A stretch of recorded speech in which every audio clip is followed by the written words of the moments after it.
Coucou et bienvenue sur ce podcast Le corps m'a dit des mots simples.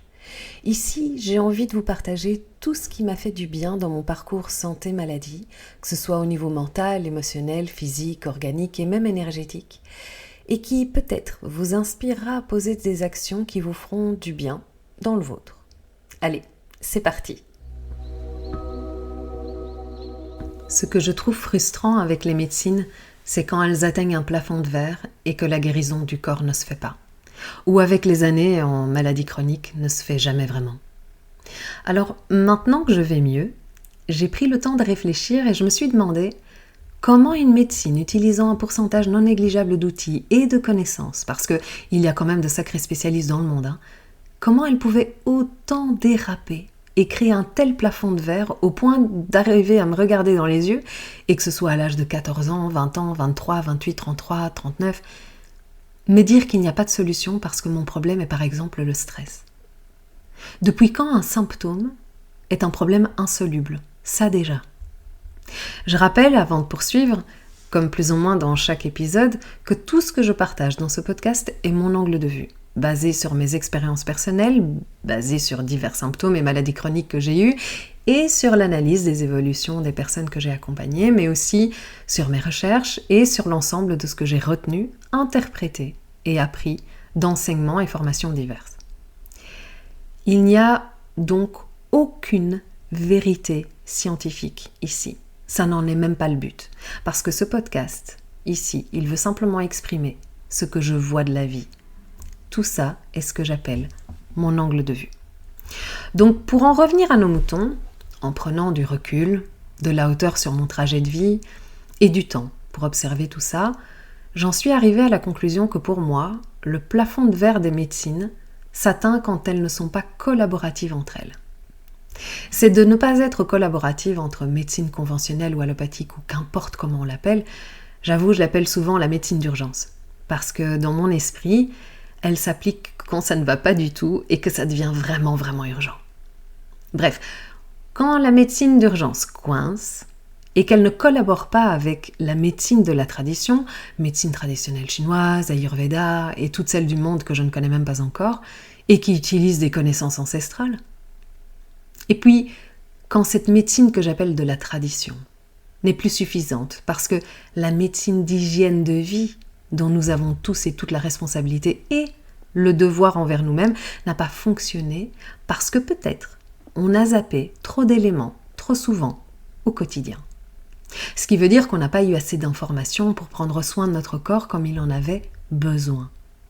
Et le trajet inverse est vrai aussi, Quand la médecine, qui est notre routine d'hygiène de vie pour notre corps, ne suffit plus et qu'on ne collabore pas avec la médecine de la tradition ni la médecine d'urgence, alors on atteint, selon moi, ce même plafond de verre. On n'atteint pas la guérison. Ça, c'est une chose, c'est une pensée. Ensuite, ce n'est pas parce que, c'est une autre pensée, ce n'est pas parce qu'on tombe malade ou qu'on reste malade qu'on est coupable. J'aime à rappeler cette petite pensée, c'est qu'on sait uniquement ce qu'on sait.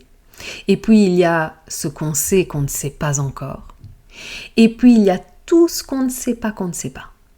Cette partie dont on n'a même pas encore conscience, comme il y a 1000 ans.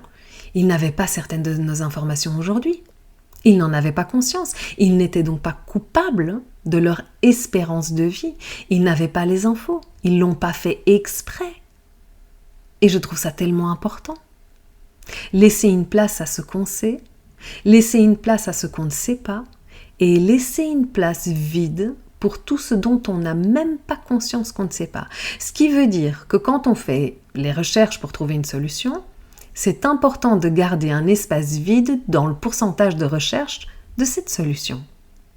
50% par-ci, 30% par-là et 20% de « on ne sait pas ». Et qui pourrait peut-être arriver d'on ne sait où et quand même nous sortir de notre mouise. Je me rends compte que ça fait beaucoup de paramètres que je pose parce que je le pose, c'est important. Parce que j'aurais aimé comprendre ça beaucoup plus tôt dans mon parcours chronique. Ça m'aurait aidé. Alors je pose toutes ces petites pensées ici aujourd'hui. Et il y a aussi Au-delà de la culpabilité, il y a cette différence entre responsabilité et culpabilité. On est trop habitué à ne pas pouvoir faillir, pas pouvoir perdre, ne pas pouvoir se tromper. On a tellement été engrammé à la compétition dès notre plus jeune âge dans l'enseignement ou même dans notre famille. Il ou elle, il est plus ou moins que toi. Cette comparaison sans cesse qui nous pousse à croire qu'on doit continuellement être meilleur qu'eux pour pouvoir prouver notre valeur, pour pouvoir être. Ça nous fait croire dans cette même vibe que forcément si on tombe malade et que ça se poursuit en plus, c'est qu'on a loupé quelque chose, c'est qu'on n'a pas été assez. On a perdu. Mais perdu quoi en réalité? De quoi on parle? Être en vie, ce n'est pas une compétition. Chacun a son corps en vie. Il n'y a pas de compétition entre les corps en vie. Chacun a sa propre singularité. C'est juste être vivant. Mais dans cette pensée, on n'ose rien dire.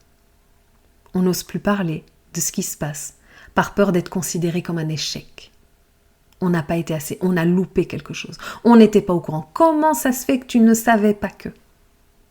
Et pourtant, c'est un sentiment d'échec que ressentent beaucoup de personnes que j'ai accompagnées ces dernières années, qui ont des chronicités dans leur vie, et je me compte aussi dedans. C'est ce même sentiment d'échec qui peut aider à remonter le fil d'actualité de la chronicité. Remonter à la base de la base de la base où il y a eu un manque pour renourrir ce qui fait du bien au corps. Ce n'est pas remplir un vide, c'est renourrir un manque qui a été vidé à cause des expériences traumatiques de la vie. Comme par exemple, renourrir avec l'eau du corps, renourrir avec les nutriments, les vitamines qui sont fait la malle, l'oxygène, le manque de mouvement, parce qu'on s'est figé, l'estime de soi, la confiance, l'amour de soi. Le sentiment de peur d'échec empêche, selon moi, à 50% à la guérison.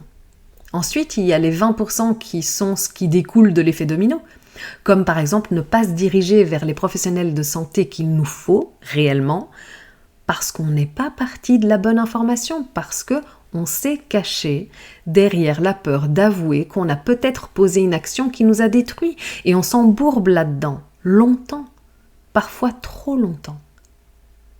Il y a aussi les 20% dédiés aux professionnels de santé et thérapeutes de toutes les médecines confondues là, qui ne sont absolument pas sensibilisés à la prise en charge holistique d'un être humain.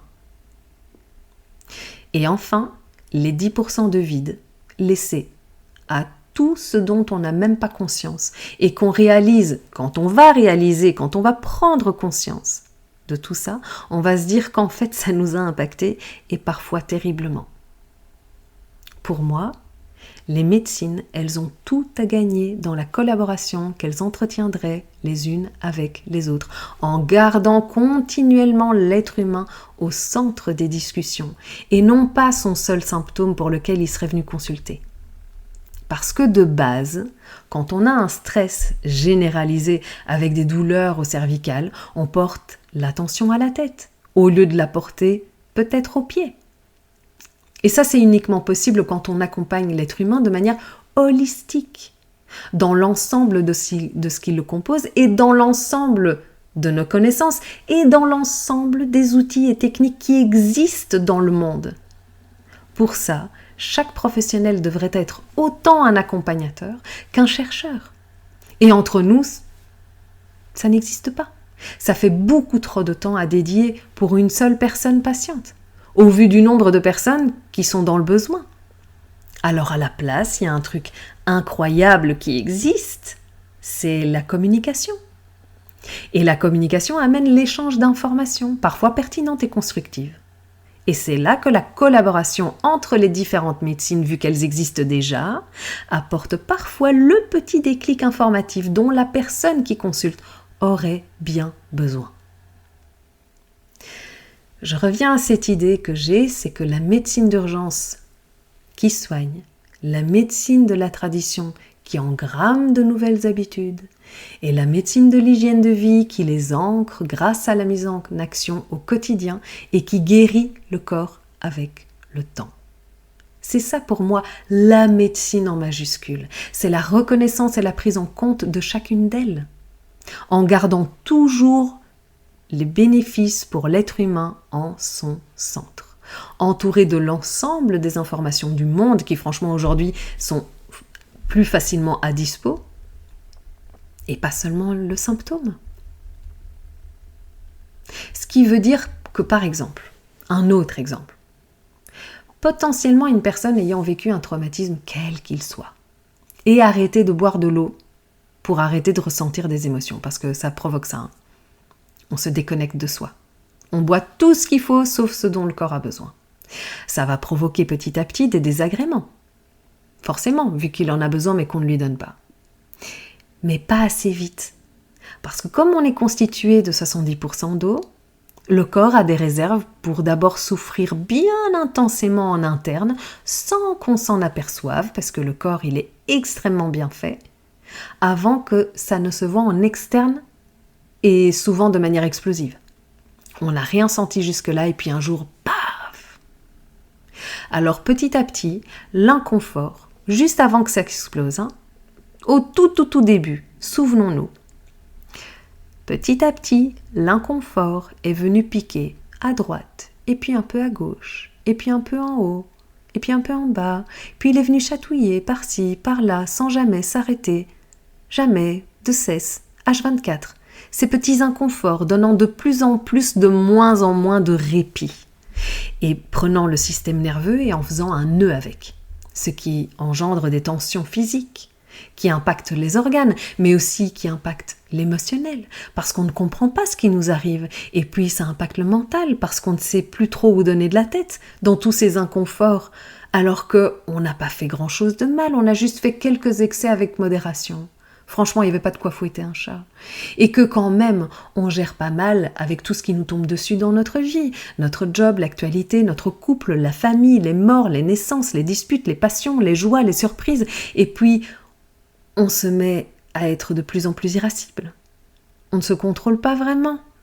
Et puis, de plus en plus anxieux. Et on stresse pour tout, pour rien. Et comme tout ça aura pris des années, ce changement symptomatique qu'on appelle le stress ne s'est pas vu. Et il devient un trait de caractère que certains de professionnels vont inscrire dans leur registre et avec les dossiers médicaux qui vont se passer de main en main, c'est foutu. Le stress, l'anxiété, la peur irrationnelle chronique de ne plus savoir d'où ça provient, d'où va provenir cette prochaine fois, dans cet invisible, impalpable, que ça provienne de l'actualité, de cette bulle qui nous entoure et qui finit par exploser de colère et de rage, de ne pas se sentir soutenu ou entendu et même rejeté par ce corps médical qui est censé prendre soin de notre maladie pour que nous puissions vaquer à nos occupations. Un état tout tracé en fait qu'on nous a enseigné. Quand on est malade, on va voir le médecin. Point. Rien d'autre. Parce que c'est le médecin qui est en charge de guérir toutes les maladies. Tout comme le pompier est en charge de s'occuper des feux et de les éteindre. Mais c'est là que le bas blesse, parce qu'en réalité, à mes yeux, mon angle de vue, la médecine d'urgence et la médecine de la tradition ne sont pas là pour guérir, mais sont là pour soigner. Et ça fait une large différence. La seule médecine qui guérit véritablement pour moi, c'est la médecine d'hygiène de vie. C'est tout ce qu'on va mettre en place dans notre vie, et durablement. Que j'appelle médecine, mais qui est, entre nous, absolument pas considérée comme telle. Hein. Il n'existe pas encore d'enseignement d'hygiène de vie dont je parle. Ça viendra peut-être un jour. C'est plutôt ici le schéma de médecine que j'ai dans la tête que je vous expose. Cette médecine d'hygiène de vie dont nous avons la responsabilité et le pouvoir au quotidien, avec nos mots, nos actions qu'on pose envers nous-mêmes. C'est ça qui fait notre hygiène de vie. Et c'est ça qui fait perdurer notre santé dans le temps. La médecine d'urgence, elle peut nous donner tous les médicaments qu'elle veut et qui sont potentiellement nécessaires à la survie dans certains cas. Le plafond de verre se créera très vite si le corps n'a plus son terrain, s'il n'a plus assez de fonctionnalité pour traiter ce médicament, pour l'intégrer, l'ingérer, le transformer en sa propriété de soin. Donc quand je prenais tous ces médicaments, mais qu'au quotidien je n'intégrais pas l'hydratation, je devais augmenter les doses. parce qu'elles n'étaient pas suffisantes. Il m'en fallait toujours plus pour que ça atteigne la cible. Et en vrai, c'est faux. Elles étaient bien suffisantes. Mais mon corps n'avait plus le terrain favorable. Il n'était plus capable ni de régénération comme il le sait, comme il sait le faire, et encore moins du traitement de la base chimique qui était censé m'aider à la base. Le chemin était complètement obstrué par l'assèchement, le manque de nutriments, le manque de mouvement qui permet par exemple la circulation de la lymphe. Le corps a besoin que ça circule pour faire circuler ce qu'on y intègre, l'eau, la nourriture, l'air, les médicaments.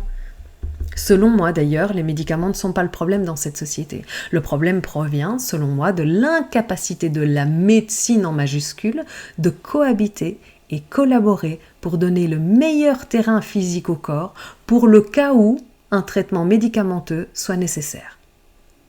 Dire à un patient qu'il doit boire autant de litres par jour ne sert à rien si le corps est déjà asséché, qu'il est incapable d'intégrer l'eau qui sera bue. Ça va juste faire pression un peu partout dans le corps, il va y avoir des inconforts, il va y avoir des tensions, puis ça va déborder dans tous les sens, et puis ça va fatiguer l'organisme. C'est de l'énergie jetée par les fenêtres dont le corps se passerait bien pour prendre soin de lui-même. C'est quand j'ai commencé à comprendre le fonctionnement de ma singularité, et entre nous, clairement, je n'en aurais jamais fini d'apprendre dans cette vie, c'est à ce moment-là que je me suis renseignée auprès de la médecine de la tradition, que j'ai pris les infos, et que je les ai intégrées dans mon hygiène de vie, que le corps a sorti enfin les roues de son embourbement, et qu'un antidouleur ou un anti-inflammatoire dosé au minimum a commencé à faire un effet bœuf. Et il m'a donné enfin une bulle d'air pour poursuivre mes recherches et continuer sur ma route de la guérison avec plus de sérénité et moins de douleur. C'était ça en fait le but. Cette béquille d'urgence, ces béquilles de tradition, elles me soignent pour que je puisse modifier, pour que j'ai un terrain de sérénité, pour avoir l'énergie de modifier tout ce que j'ai besoin de modifier dans mon hygiène de vie ou dans ma vie, prenez ce qui vous parle le plus, et que cette nouvelle routine, avec le temps, donne à mon corps tout ce dont il a besoin pour stopper par exemple les saignements, cicatriser, se renourrir et revenir à un état de fonctionnement stable, mais surtout serein. Non pas qu'il n'y aura plus de problème, mais qu'il y aura des moments de solution à mettre en place pour atteindre un peu plus de moments de simple paix. Et la santé, c'est la capacité d'adaptation qu'a le corps de faire face à la fluctuation des événements de la vie. Je répète, la santé, c'est cette capacité d'adaptation qu'a le corps de faire face à la fluctuation des événements de la vie, des expériences de vie. C'est sa capacité de s'adapter au potentiel trauma de vie. Et nous avons cet incroyable trésor médicinal qui regroupe toutes les médecines du monde et qui ont toutes leurs bienfaits pour notre corps à leur juste place et à leur juste moment. Chacun a sa place. Nous avons tous une place pour cohabiter sur cette planète. Il en va de même pour les médecines. Elles ont toutes une place et d'une importance capitale. C'est cet angle de vue qui est le mindset qui m'a soutenu tout au long de ma véritable guérison. Les choses ont changé quand j'ai commencé à prendre les médecines pour ce qu'elles sont et à prendre en charge la responsabilité et le pouvoir de ce que je mets dans mon corps. Je m'informe auprès des spécialistes dans leur domaine, je prends note, j'analyse, je recherche, je décide de ce que je mets en place ou non dans mon trajet de guérison. Et j'assume, j'accepte d'assumer. Maintenant, un autre point de vue est que je ne suis absolument pas obligée de guérir. Je ne suis absolument pas obligée de faire tout ça. Je peux faire le choix de juste prendre un médicament ou un traitement et de vivre en assumant les conséquences. Il n'y a ni de bon choix, ni de mauvais choix. Chaque choix est un choix d'expérience. Je ne suis pas obligée de prendre autant de temps pour prendre soin de mon corps mental, psychologique, émotionnel, physique, organique, énergétique. Je ne suis pas obligée de faire tout ça. Moi, j'en ai envie parce que j'ai plus envie de subir, parce que j'aime la recherche et que j'ai plus envie d'avoir de douleur. Et puis parce que je suis convaincue qu'un symptôme a une solution qui me permet de vivre plus en sérénité. Et ça, c'est ma foi personnelle. C'est ma conviction en santé. Alors, certains appelleront ça les patients experts. Entre nous, pour moi, c'est juste de la reprise de la responsabilité individuelle ou même pouvoir individuel que nous avons tous et toutes oublié par manque d'éducation. Et j'ai espoir, et même peut-être un peu en projet, qu'un jour ceci soit à nouveau enseigné dans tous les établissements scolaires. Qu'il y ait une approche pour sensibiliser tous les établissements hospitaliers, avec l'ensemble des outils et des pratiques mises à notre disposition dans le monde entier. C'est incroyable tous les outils que nous avons à notre portée. Rendre la coexistence de toutes les pratiques médicinales naturellement collaboratives. C'est ça que je veux. Que ce soit normal de dire « je ne sais pas ». Voyons voir ensemble ce que disent les autres spécialistes des autres médecines. Médecine d'urgence, médecine de la tradition, médecine de l'hygiène de vie. 3 pôles, 3 évidences en santé. Aujourd'hui, le patient est la personne qui a cette charge de faire coexister les médecines dans son parcours, alors qu'il est déjà à bout. Cette charge de recherche, d'analyse, cette charge psychologique, mentale, intellectuelle, émotionnelle, de faire le lien entre chaque information, faire des nouvelles recherches, découvrir des nouvelles choses, refaire des recherches, redécouvrir des nouvelles choses. Chaque information qui existe dans le monde et qui arrive parfois jusqu'à nous, c'est ça cette charge. Alors on me dit que je suis un peu en avance sur mon temps. Moi je me dis que je fais juste partie aujourd'hui du changement. Qu'un patient ou qu'une patiente qui consulte, parce qu'elle est déjà en souffrance, ne soit plus en charge de ce poids. Et avec ce podcast, un épisode à la fois, je sensibilise déjà chaque personne qui l'écoute, qu'on soit d'accord ou pas avec moi. Des personnes malades ou en forme, des professionnels de santé, des thérapeutes, des personnes accompagnantes. Et je terminerai là-dessus aujourd'hui. C'est que un pas à la fois, posé dans le respect de ce qui nous compose, dans notre globalité, des organes de notre corps, à l'acidité, au changement de notre vie privée, aux blessures d'amour ou d'une fracture du bras, à la fatigue, à la chronicité, à tout ce qui nous touche dans notre vie, un pas à la fois, posé dans le respect du besoin et du rythme de notre corps.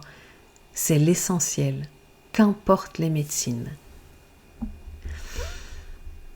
Et vous verrez que l'évolution de votre santé se créera d'elle-même avec la puissance régénératrice dont est capable votre corps, tout corps humain, grâce aux actions que vous poserez. Aujourd'hui, nous avons bien plus de connaissances qu'il y a 1000 ans et bien plus d'outils à notre disposition pour accéder à ces connaissances. Nous avons l'esprit critique, soutenu par l'analyse, la prise de recul, l'expérience passée, l'intuition pour faire un maximum le tri entre ce qui nous convient et ce qui ne nous convient pas, entre ce qui résonne et ce qui vibre. Ça ne veut pas dire qu'on guérit de tout. Ça ne veut pas dire que la maladie n'existera plus dans ce monde. Ça veut dire qu'on va offrir à notre corps un meilleur terrain avec les meilleurs éléments qui sont à notre dispo. Et là, quand j'ai fait ça, il y a ce bout de sérénité qui a touché cet endroit spécial dans mon corps. Un peu entre les poumons et le cœur. Cet endroit qui a été même jusqu'à relâcher ces chaînes de mon estomac. Et qui m'a permis d'enfin inspirer profondément et expirer dans un nouveau soulagement. Et ce soulagement, vous le savez, je le sais, c'est un soulagement qui crée cette énergie qui nous emmène au pas suivant. C'est sur ces mots de décontraction que je vous remercie de votre présence aujourd'hui, de votre écoute, de vos messages. Merci beaucoup.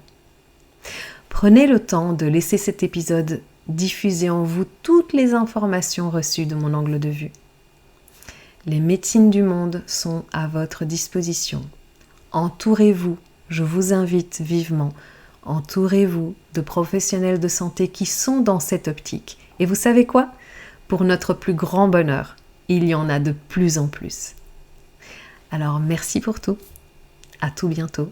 On se dit au prochain épisode. Ciao.